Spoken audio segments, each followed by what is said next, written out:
we are taking proactive measures before it happens. now. For places like Taraba State, places like Nasarawa, places like, I'm trying to point out states that are sharing borders with Benue State. Hausa people will say, "Ngiye mu dan wanka ya kama wuta." We now we are here.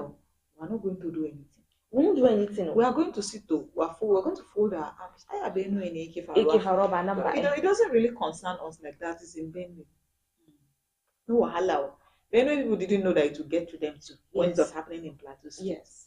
Plateau State didn't know that it will happen to them too. The people of Karim know that it will reach their side overnight. They didn't know. So the problem with this country is that we completely do not understand proactive measures. It's happening in Benue now. Some of us are neighboring states. Yes. We don't see our own people doing anything to say, okay, this one Abiona Farwa in Benue, what can we do now at our own level to see that this thing does not now, we don't have an escalation of this crisis from Benue to now creep into Taraba State. Because it's not like in Taraba we don't have crisis of our own. We have issues of our own. We cannot endeavor to sit back and let the issues in Benue State now cross over to our own state. You are thinking it's in Benue, it doesn't really affect you. It affects you. It affects you because as it is, you don't even know which of your family relatives or your distant cousin that is in Benue at the moment. Now let's not even talk about that. The fact that we even need to clarify every day that the lives of human beings matter is a problem. A lot. It's concern enough. Because issues. Why are people being killed in that place and nobody's saying anything? Nobody's saying anything. They are fellow human beings. They are being killed and nobody's saying anything about it. Now the president wants to visit tomorrow to go and see how he can come in, do dialogue, like you were earlier telling me, do dialogue with stakeholders, traditional institutions, religious bodies, and engage the youth and the state government itself. Now, right tomorrow you wake up and you tune into your phone to watch it live, and you will see that people in Benue State will still come out with APC logo, who come out to do our mandate. Yes. But what I'm trying to say now in a nutshell is that because by the time we delve into this, there's some anger that comes when you're talking about this kind of thing. We don't want emotions now to overwhelm the whole issue. Tomorrow in Benue, we don't want to see logo. We don't want to see flags moving around. Because how is this even related to the issue at hand? Good. Is this a political gathering? It is not. Because in recent time now, the country is gradually moving into 2027 while we're still in 2025. So we're saying this because we know that people will do this thing. They will do it. Tomorrow in Benue, we don't want to see flyers. We don't want to see banners and logos that are portraying politics. Because this is a solemn visit.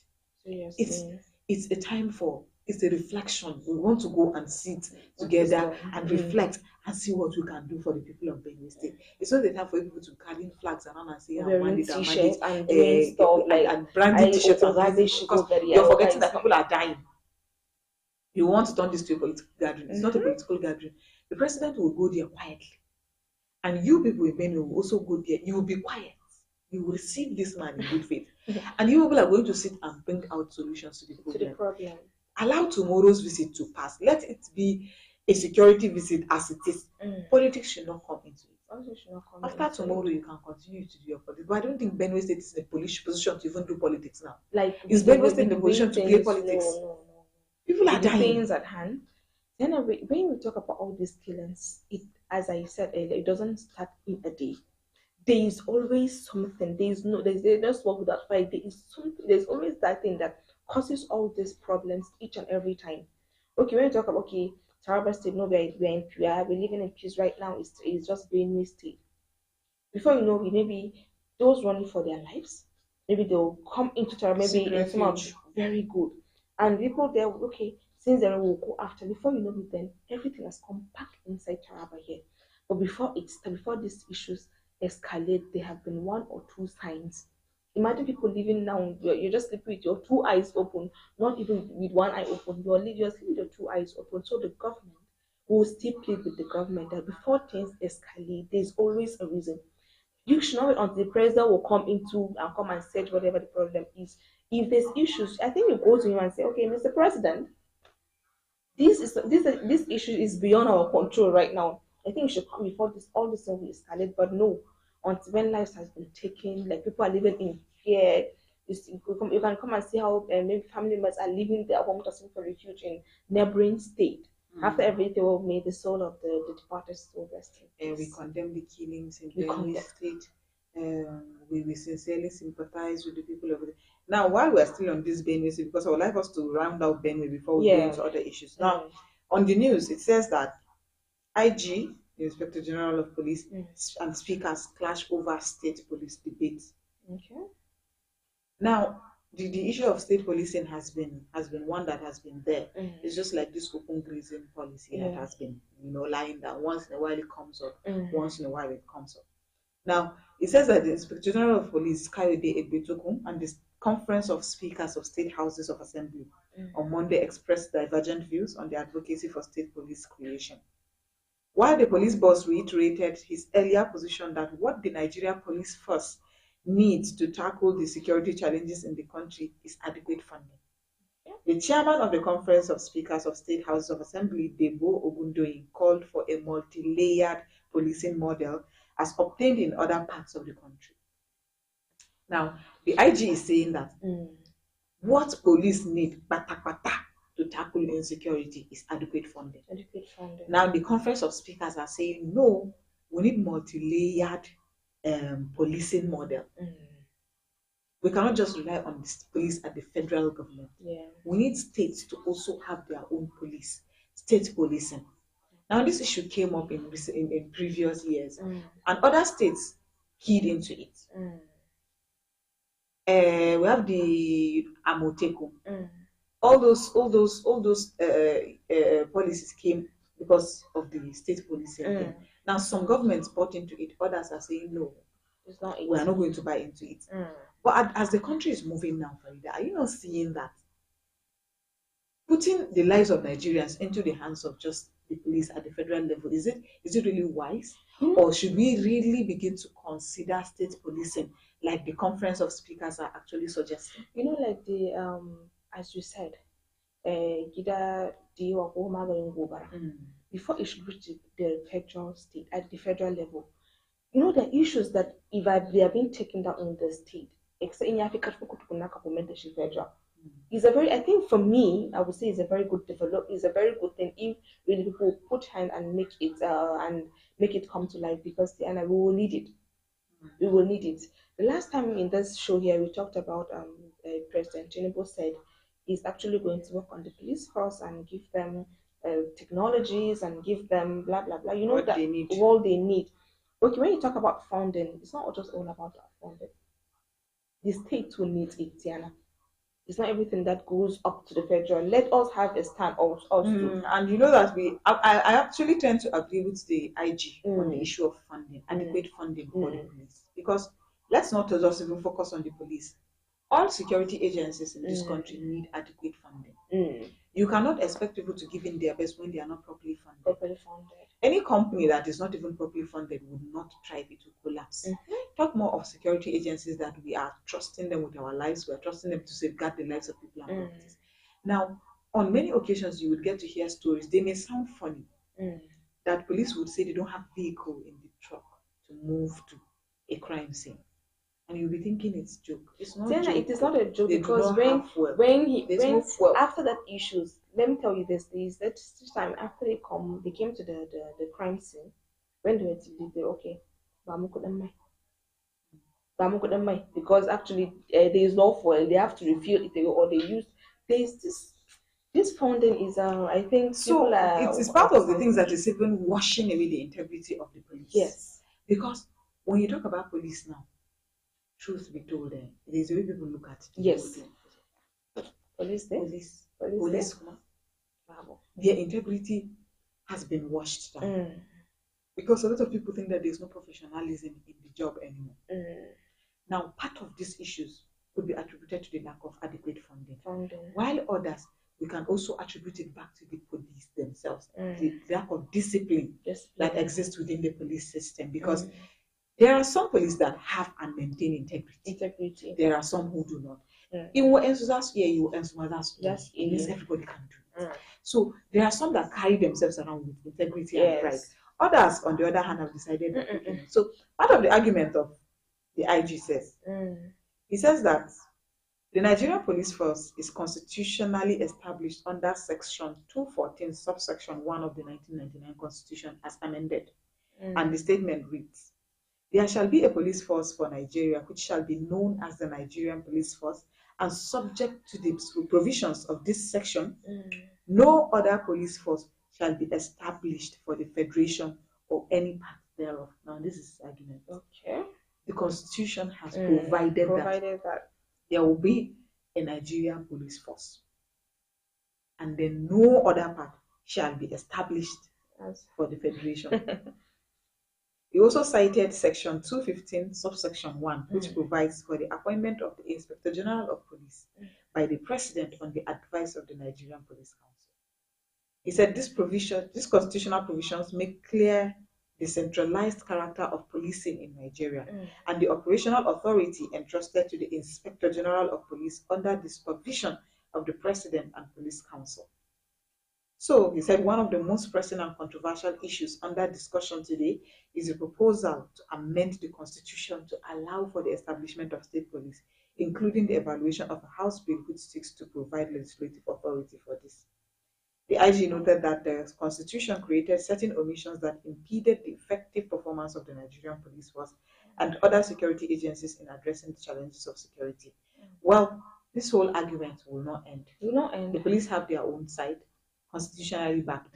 The Assembly have their own side, their own that what they feel is in the interest of Nigerians. That okay, let us do this and ensure that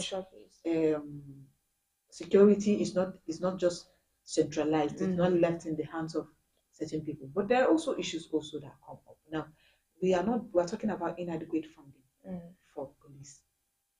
How are we sure that when the state government actually adopts this state policing, they will be able to fund them?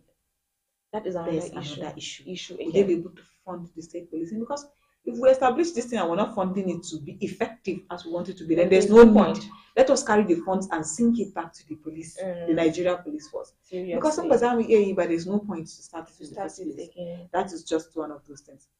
Now, relatedly, slightly, on the same issue, the military and the police have launched joint cross-border manhunt for the gunmen who killed around 200 villagers in Eruata, Guma local government area of Benin State. That was, on Friday night. The Chief of Defense Staff and the Inspector General of Police were in Makurdi on Monday to coordinate the operation themselves. Let's do this thing together. It's a joint operation. It's like Woes advocate here that there should be joint operations within security agencies to see that. Okay. Because, like you said, it's better we spread our tentacles. If one does not see this, another person sees. So joint intelligence would actually help us to curb all these issues that we have on those particular things. Well, honestly, for me, the whole Benue thing is something that seriously, when you go through other papers, we have the Vanguard newspaper and we have the Punch. You would also see this particular Benue story there. But let's wrap up the whole Benue talk. Still on Daily Asset, there's a story that said NIMET predicts 3-day thunderstorms, heavy rain in Benue Plateau and others. That's on page 17 of Daily Asset. Now, Florida, it has been raining since the day before yesterday. And NIMET has been saying, people that are living in flood-prone areas shift to about year in, year out. Diana, that has flood will still come and to ravage communities. And then we start looking for aid. How we can assuage the pain of these people, as if insecurity is not a problem enough. People will be told, leave riverine areas, but people will not leave. And then these things will come. I don't know why NIMET bothers to give us this information if we're not going to use it in the first place. For them, they feel like, okay, come on, there's a difference between he didn't tell us this stuff. But they are doing their jobs. They are telling people. Move from this place, so people will know. Now, as of last week, I passed by this Karofi bridge. And it was literally not. Children were even playing there. But as of today, as I was coming, before you know it now, it's flowing down to the Benue, to the Magwe river. within few days now, if the rain persists, you will see that there will be flooding in those areas. And then, particularly in the city, yesterday we were having a program on radio and people were calling in. The issues of refuse dumping now in drainages and culverts has become a norm. By the time this rain now persists, it starts picking all these things, rushing them into people. And because now there's no passage for water. There's no passage. It's a cause for flood. There's no passage of People water. have dumped refuse in the Inside. drainages. So water will not pass. And then the whole place now will start getting flooded. This one is man-made flood. It's not like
Services has issued a flood warning across several states of Nigeria. The Nigerian Meteorological Services has issued a warning of possibility of floods in different parts of Nigeria. The areas mentioned include Nigeria's Borno state. Towards that, there was some degree of preparedness for the impending flood. What was not planned for, however, was the overflow of a portion of Alau Dam. Collects rainfall seasonal prediction from NAMET, and we have that, and they were able to identify various states that this particular flood is going to be affected, including Maiduguri. So, the disaster was coupled or escalated due to some drainage that comes down from Alau Dam. Although we expect the flood and most of the preparedness measures have been on ground, but in the occurrence, certainly it goes beyond expectation. Located a few kilometers outside Maiduguri, the Borno state capital, Alau Dam is a 30-feet-high dam with about 50 kilometers reservoir, which has the storage capacity of 112 million cubic meters of water. With record rainfall received in the last days of the month of August 2024, the dam gave way. Villages lying along the path of the dam's valley were swept away. Much of the city of Maiduguri came under water.